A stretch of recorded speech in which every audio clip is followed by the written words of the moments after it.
World War II, Part 2. Human dimensions of the war. Here's an overview. U.S. victory depended on civilians as much as the armed forces.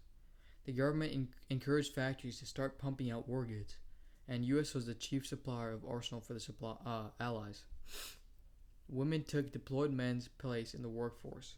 They also worked in support units in the military. Most military nurses were actually women.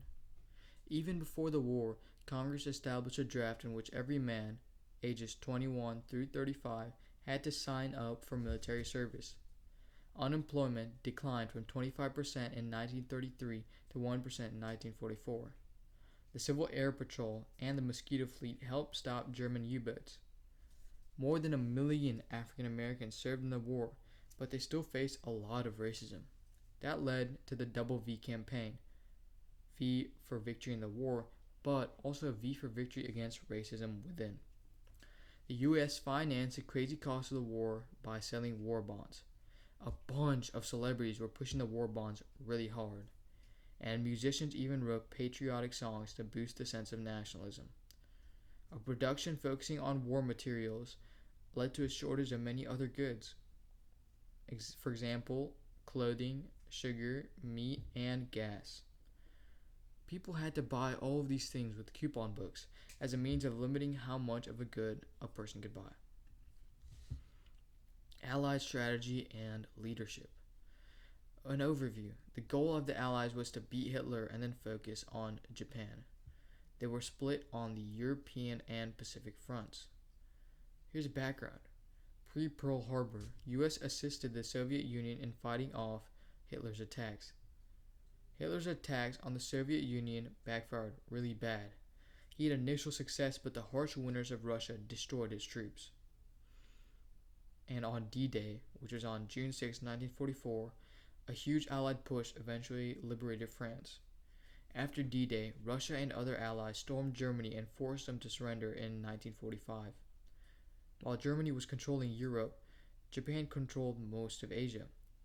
Much of Asia and the South Pacific, such as Malaya and the Philippines, fell to Japan. The U.S. fought back by only trying to retake strategic islands from Japan. This was known as island hopping. And in the Battle of Midway in 1942, the U.S. won, and it became a huge turning point in the battle for the sea. The atomic bomb. An overview. In April 1945, Roosevelt died and Truman became the new president. Truman ended up using Roosevelt's atomic bomb to end the war. Einstein convinced Roosevelt to build an atomic bomb before the Germans could build one. Roosevelt built the atomic bomb with the Manhattan Project. Truman actually decided to use the atomic bomb rather than invade Japan and lose a bunch of troops. And in August of 1945, days apart, 2 atomic bombs dropped on the cities of Hiroshima and Nagasaki, and it killed 100,000 plus citizens. Japan surrendered after the atomic attacks, and it ended World War II, which was the most destructive war in history. In fact, there was more than 17 million military deaths alone. U.S. occupation of Japan. General MacArthur led the efforts of demilitarizing Japan and helping establish a democracy.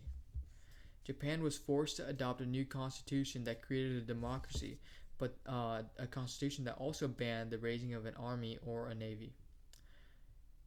10 years after the war, Japan was back to being a prosperous nation. It also became allies with the Western powers. Impact of the war on minorities. After Pearl Harbor, many Americans treated Japanese American citizens with hostility. Roosevelt passed the Executive Order 9066 that forced Japanese Americans, Italian Americans, and German Americans into internment camps. Even the Supreme Court ruled that the removal was necessary. And another impact on minorities is on African Americans, and they actually had to serve in segregated units in the armed forces. The Holocaust. The Nazis started a genocide against Jews and other groups in 1941. 6 million Jews, 1.8 million Poles, 300,000 Serbs, and many others died in the Holocaust. Thousands might have been saved if the U.S. had changed their immigration policies, as many fleeing from the Nazis were denied entry into the U.S. Many Nazi officials were actually punished in the Nuremberg trials. Demobilization in the late 1940s. During demobilization, Truman removed the price controls on goods, which skyrocketed the price of goods. There were many strikes in important industries as prices went up but wages did not increase, and Truman, who usually supported the labor force, almost had to retaliate on the labor unions. But fortunately, the strikes ended before he had to. There was a GI Bill of Rights that was established which aided returning veterans. It gave them free hospital care, it gave them loans for college, and it gave them loans for housing and investing purposes. Truman actually had a shocking victory in the 1948 election. The Democratic Party was split, as there were Democrats who supported African American civil rights and those who did not. And those who did not were actually called Dixiecrats.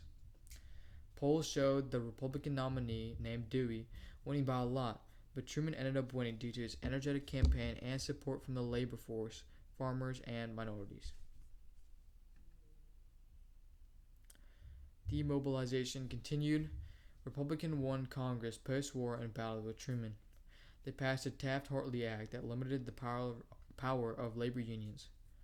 During the war, Democrats and Republicans worked together, but after the war they battled constantly. Truman, after his actual election, announced a Fair Deal. It was a program that added reform ideas to the New Deal, and Congress accepted some of the ideas but not others. Congress accepted an increase in minimum wage, an extension of Social Security, funding for flood control, and funding for other public projects, but they did not approve a national health insurance, federal aid to education, or a law protecting African American civil rights. And finally, Truman fought for African American civil rights very heavily. He stopped segregation in the armed forces and created the Fair Engagement Board to make sure African Americans had equal job opportunities in the government.